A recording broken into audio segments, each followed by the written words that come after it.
Hi, I'm Carrie. Welcome back to my channel. I am doing a VR today to Grace and her tag of 13 real tarot questions. I will have her video linked in the description box below, so be sure to check that out. I like hearing how people use tarot, how they feel about it, what they use tarot for. This tag was very interesting and I wanted to be sure to participate. I'm going to flip through the Witch's Garden Tarot, which is new, while I'm answering these questions. So you have something to look at. All right. Question one, what is tarot to you? Tarot is a connector for me. It connects me to a multitude of things. It connects me to my higher self. It connects me to spirit, to angels, to guides, to any entity out there. It connects me to my inner self, my inner child, my shadow. It helps me to understand.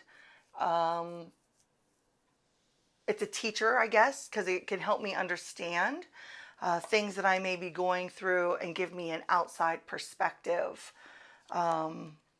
So yeah, a connector and a teacher. I liked where I think Grace called it the Book of Life. I like that also because yes, that's what it is. Okay, question two. Do you read for you and do you read for others? Yes and yes. I got my first tarot deck 25 years ago. Read for myself.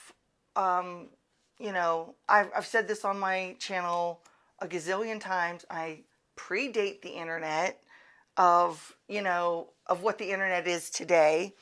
So self-taught, and then I started doing free readings for friends and coworkers.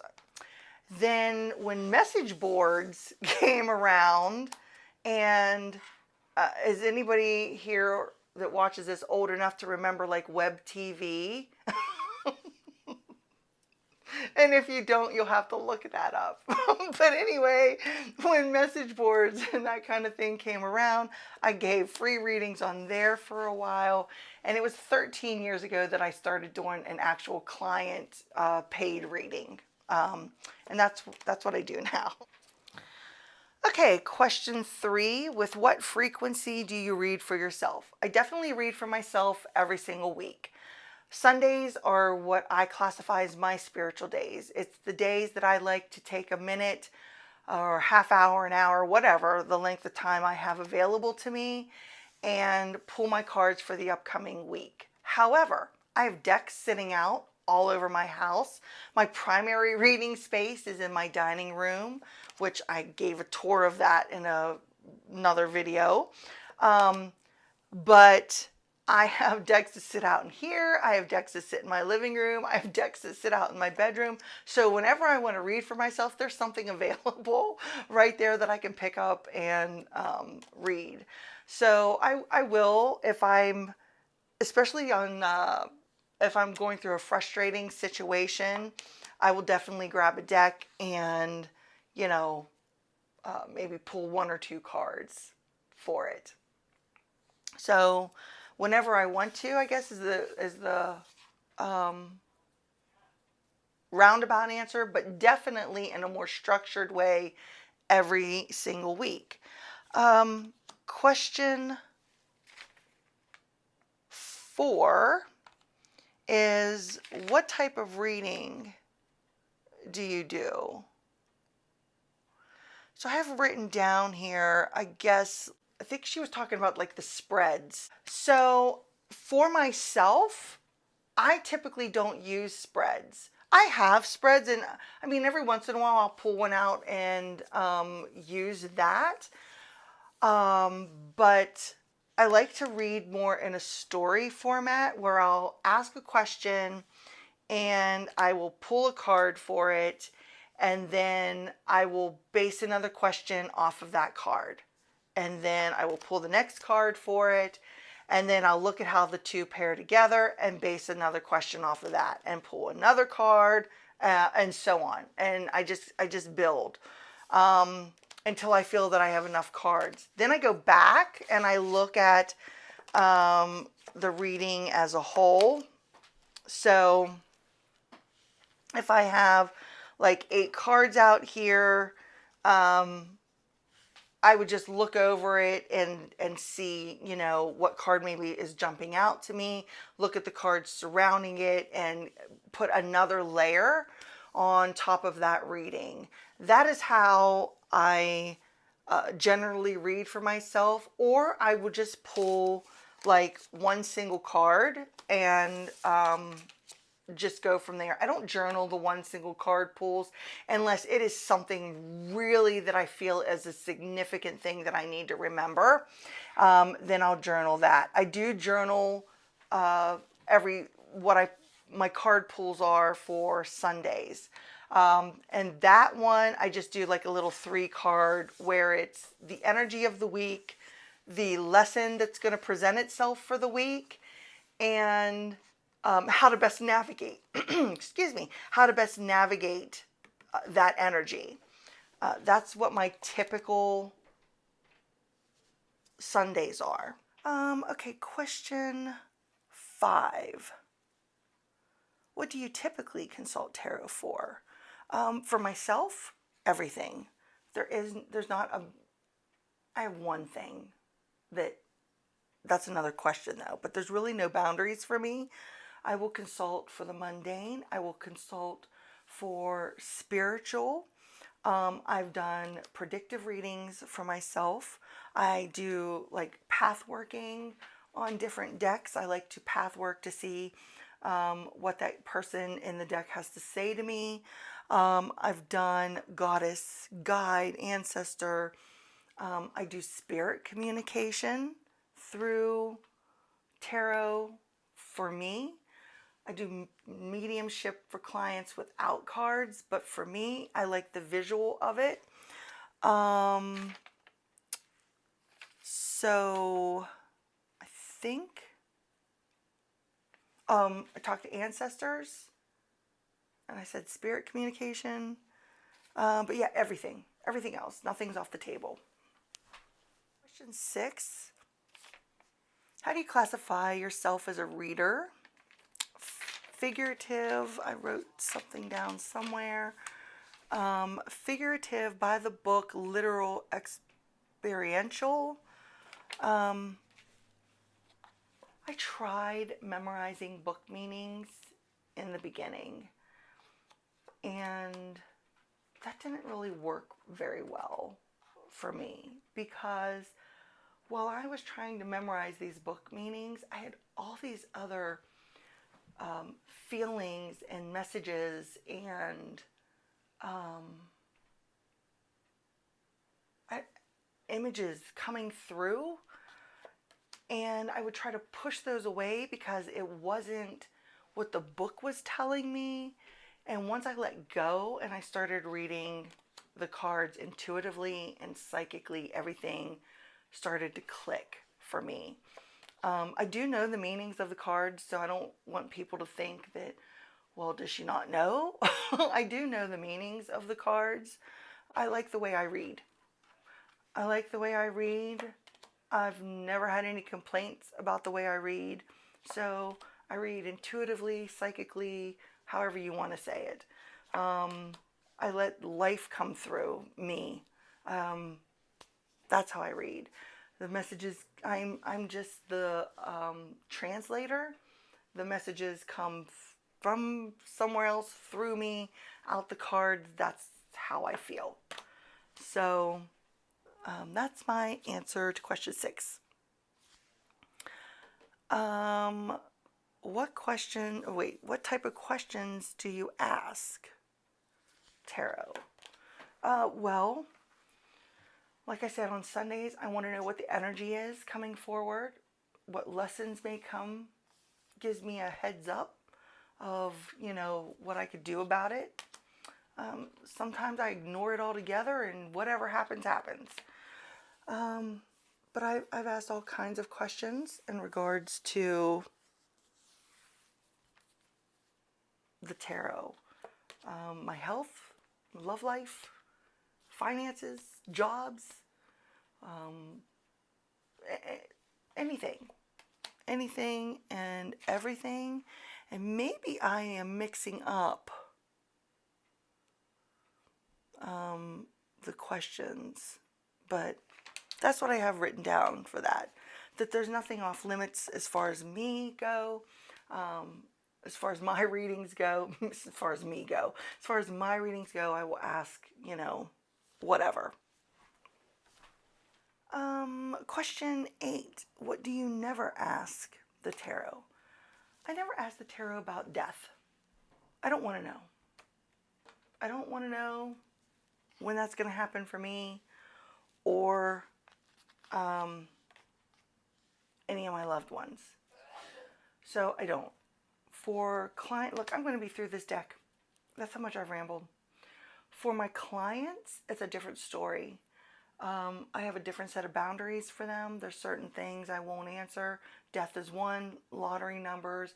I don't find missing persons, which I was surprised. I've been asked that a lot, several times, and I had to turn them away and say I don't do that. But yeah, I have a different set of boundaries that I have for clients. And I'll tell you that as the years went on, the boundaries changed and became stronger than when I started out. And I have an incident happen that is what changed everything and made the boundaries what they are today. But anyway, so my boundaries with clients are way different. Question 9. Who do you think you're engaging with when you read the tarot? It is something. It is, I'm going to say something from the divine. That's because that's how I acknowledge it. It is something other than me. Whether you want to call that part of my higher self, part of my soul. But I really connect to my guides, and that's what I feel I am pulling through.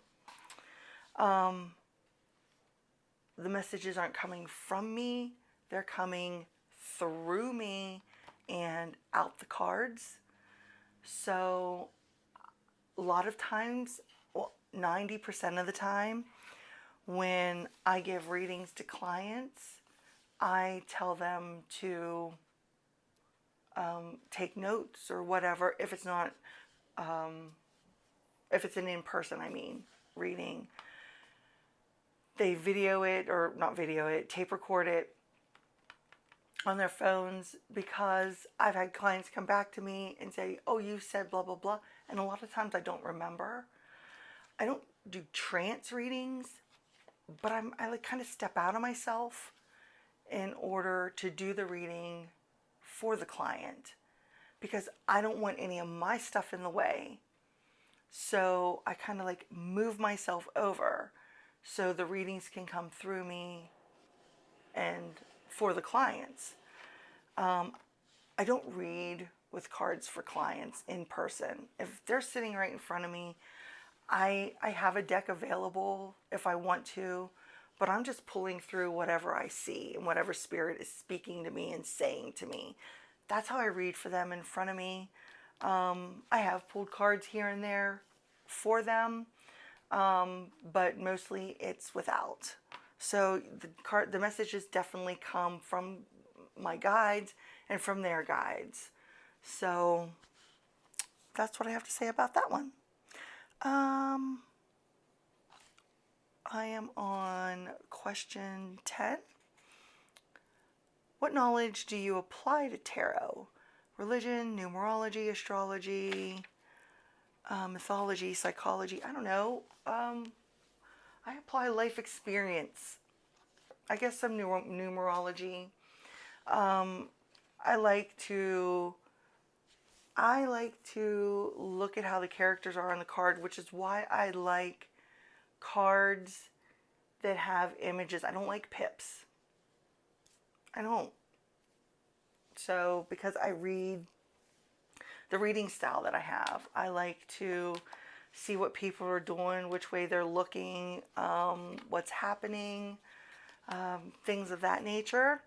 So, but I guess I might apply a little bit of my religion, but I really read from life experience. So, if I'm looking at something and I'm feeling like this is relating to something I've already been through in my life, that comes through. So, yeah, that's what I'll say for that one. Okay, question 11. If tarot is the book of life, where else in your life do you witness tarot? Everywhere. Everywhere. I'm doing the VRs to Candy and Thea on that garden arcana, and it's going out and looking for tarot in the garden. I mean, so you can see tarot absolutely anywhere if you look for it. I've seen vanity plates. Like I was going through something one time, and this vanity plate was a shortened version of the word strength. And you automatically think of the strength card. And people that you meet, or situations that they tell you that they're going through. You can witness the tarot cards in those instances also. So I can see tarot anywhere. 12, have you experienced where tarot has predicted the future? And how do you feel about it? Yes, tarot has definitely predicted the future for me and for readings for my clients. A lot. More often than not.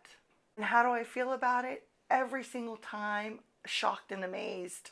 I just am. I just feel shocked and amazed by it.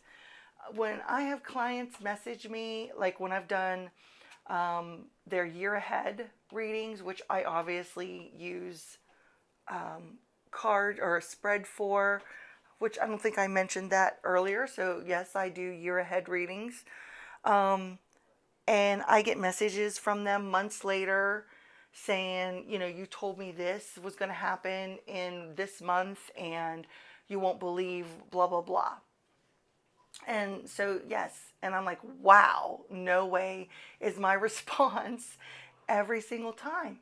Every single time I feel shocked about it because I think it's amazing. I don't take credit for any of it. I am just the vessel that the message comes through. So, absolutely, I feel in shock and awe when it happens. I just do. So, last question.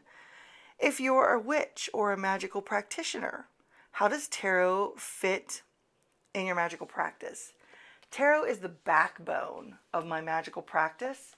And I have a whole video, I think it's called Tarot in My Magical Practice, where I explain that I use tarot in spells. I actually use the cards for the working of the spell. I started developing that on my own and have done that for several years now. And I've had wonderful results with it. So it is now the staple, the backbone of my magical practice. I have tarot and oracle that I use for spell work. So I use either the image or the meaning or